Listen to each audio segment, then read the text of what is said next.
Antony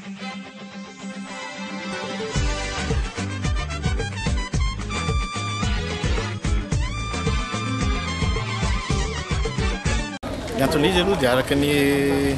voalazan'ny lalàna dia raha misy tetika asa anankiray mety mahatotoana ny tontolo iainana sy ny fiarahamonina dia tsy maintsy manao fanadihadiana.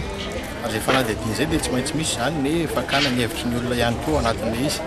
Ka fantatritsika fa ity tetika asa fitrandrahana solika mavesatra ataon'ny Madagasikara olona Antsim Roa ity dia fitrandrahana voalohany solika eto Madagasikara.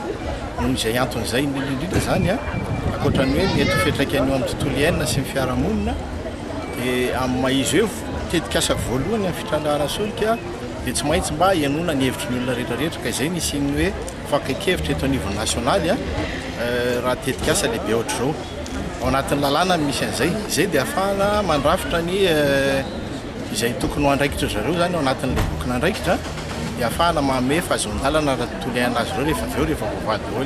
izay mety ho ahiahin'ny olona ao anatin'izao fakakevitra izao. Ny ampiasana an'ilay valin'izao fakana ny hevitry ny olona izao voalohany indrindra aloha dia misy aloha le commission d'enquête et d'audience publique izay mahaleo tena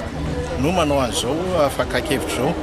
Ary ao aorianan'izay zany dia manao tatitra izy ireo mijery hoe ireto daholo ny ahiahin'ny olona dia mamaly zareo tompony tetika asa amin'ireny ahiahy ireny ary dia rehefa hita fa mahafa-po ny valiteniny zany mamaly an'izay ahiahy rehetrarehetra eo dia iny no ataoko hoe entina andraisana fanapahan-kevitra. Ilay fanapahan-kevitra dia miankina amin'ny fanombatombaana ara-teknika izay efa natao teo aloha